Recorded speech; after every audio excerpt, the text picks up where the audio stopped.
The world of gaming had changed. The PlayStation had ushered in a new era of polygonal graphics in home consoles. For the first time, 3D rendered environments were possible on gaming devices that were in the homes of millions of people. Game makers were experimenting with an entirely new dimension as they found ways of making their games feel more immersive and alive.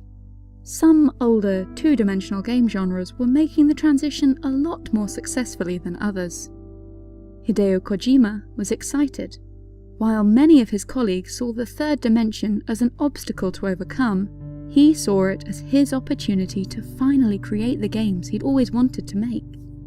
Hideo, already a noteworthy game creator thanks to his work on the Metal Gear series, was about to blend video games and movie tropes in a way that had never been done before.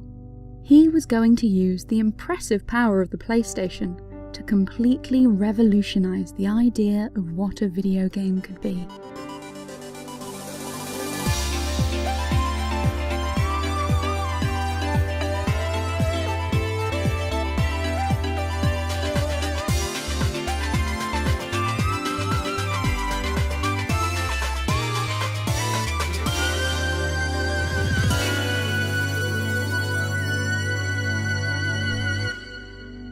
Most people, Hideo insists, are made up of at least 70% water, but not Hideo himself.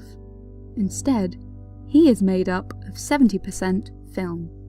Hideo was raised by the television, and he'd always dreamed of making movies, before instead finding his niche making video games. Even as an adult and an established video game creator, he still felt the filmmaking itch. Whenever he was recording a home movie of his wife and son, he'd imagine he was a cameraman on a film set, and he'd do his best to incorporate sweeping camera shots that, he hoped, lent a greater production value to these videos. Hideo was working on a title called Policenauts when he first heard of the PlayStation's technical specifications. He was blown away, realizing just how powerful this machine was. He began to speculate about what games might look like on this new system. With the PlayStation came an opportunity for Hideo to finally live his movie-making dream. What if he created a game that was presented like a film, with dynamic camera angles, fleshed-out characters, and a strong narrative that kept the player motivated throughout the action? These elements weren't entirely unheard of in gaming up to this point, but Hideo had lofty goals of tying everything together in a way that would create an interactive movie. He wanted this game to feel truly cinematic. While still working on Policenauts, Hideo began dreaming up ideas for this technically impressive new game. He decided that he wanted to return to the Metal Gear series, as now, with all the new graphical power afforded him by the PlayStation, he could make something new and innovative with this familiar franchise. He titled his new creation Metal Gear Solid, a reference to his lead character, Solid Snake, as well as an indication that this game would have a dimensionality that was lacking from earlier titles. This game was to feel real and tangible thanks to its polygonal design. It was like moving from a flat 2D square to a 3D cube. It was also a subtle dig at a rival company. Hideo worked for Konami, who wanted to surpass Square, the makers of Final Fantasy.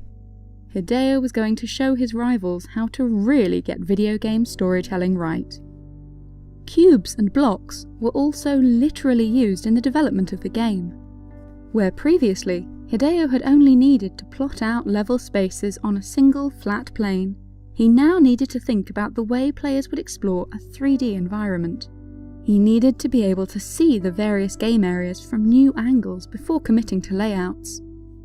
The solution was to reach for Lego bricks. As Hideo plotted out the environments that Solid Snake would sneak around, he constructed areas in miniature to get a sense of the space. This made for an interesting office environment. At one point, Hideo's son came to visit him at work, and after that, the little boy was convinced that his daddy's job was simply to play with Lego all day. This wasn't the only way that Hideo tried to make the game world feel more real during development. At one point, his team were able to perform research by meeting with a SWAT team at Huntington Beach in California. They were shown how tactical espionage takes place in the real world. The team were given the opportunity to watch and participate in drills featuring battering rams, explosives, firearms, and tanks. Hideo took particular glee in firing off rounds from a machine gun for the first time, while his co-workers viewed him warily. He also got stuck in with a battering ram at one point, haphazardly chipping away at a locked door piece by piece, rather than managing to break it open instantly.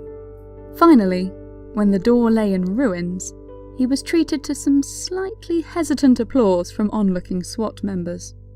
Even back at work in their office, the team consulted regularly with a military advisor in order to ensure that Metal Gear Solid accurately portrayed a realistic view of stealth and espionage. That said, Hideo refused to stick very rigidly to the reality of modern military rules and tactics. This game was to be a science fiction story, and he wanted to play with as many fantastical elements as possible. Hideo felt that the world of Metal Gear Solid should feel a lot like people's idea of what the 23rd century might look like. He wanted to show that a seemingly faraway, distant future was actually a lot closer than people thought. In order to fully capture this, and in order to fill the game with engaging, interesting, and visually distinct characters, Hideo hired a new artist, Yoji Shinkawa. It was Yoji's job to breathe life into the characters of Metal Gear Solid. Hideo's vision called for a far larger cast of digital actors, and they needed to look and feel distinct. Yoji was already a big fan of Hideo's work, and of the previous Metal Gear games. He wanted to chew up Solid Snake, digest him, and then produce his own, original version of the classic character. Hideo had some suggestions to make as to how Yoji should go about this. Specifically, Hideo wanted Snake to be bereft of colour, with washed-out greys. The logic here was that it would be easier for players to project onto the character if Snake didn't have too much to distinguish him from the grey environments of the game. Plus, it made sense from a stealth perspective. By contrast, Yoji was given tremendous freedom to experiment with the designs of the rest of the characters in the games. Together with Hideo, he came up with a series of weird and wonderful characters that matched the pseudo-serious, occasionally farcical tone of the game. When the first trailer for Metal Gear Solid debuted at the E3 Gaming Expo, audiences were taken by complete surprise, and instantly fell in love. Hideo was incredulous at the reception. While his work had always been well regarded, he hadn't considered himself to be a hugely big deal in the worldwide gaming industry. The trailer for Metal Gear Solid was left playing, looping on a screen, throughout the entire show. Hideo spotted some people who had been watching it in the morning who were still there at the end of the day, staring in awe at the footage. With so much anticipation came a degree of pressure to deliver, but even so, Hideo still wasn't aware of just how big of a deal his game was about to become. He had heard of notable big-budget video games selling upwards of 1 million copies, and he hoped that his would manage similar numbers. When it finally released, Metal Gear Solid instead sold over 6 million units. The game was everywhere, worldwide.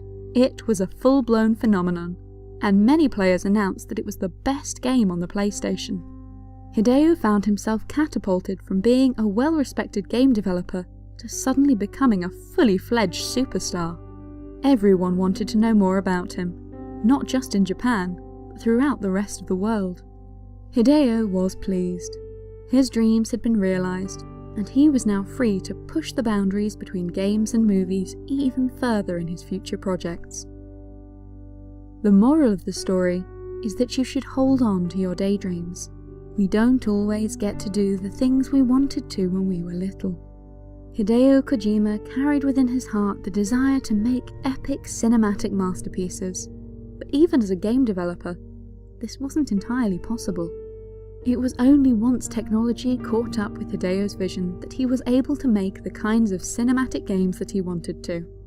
What's more, he was only in a position to make Metal Gear Solid because he developed other talents in different creative media first.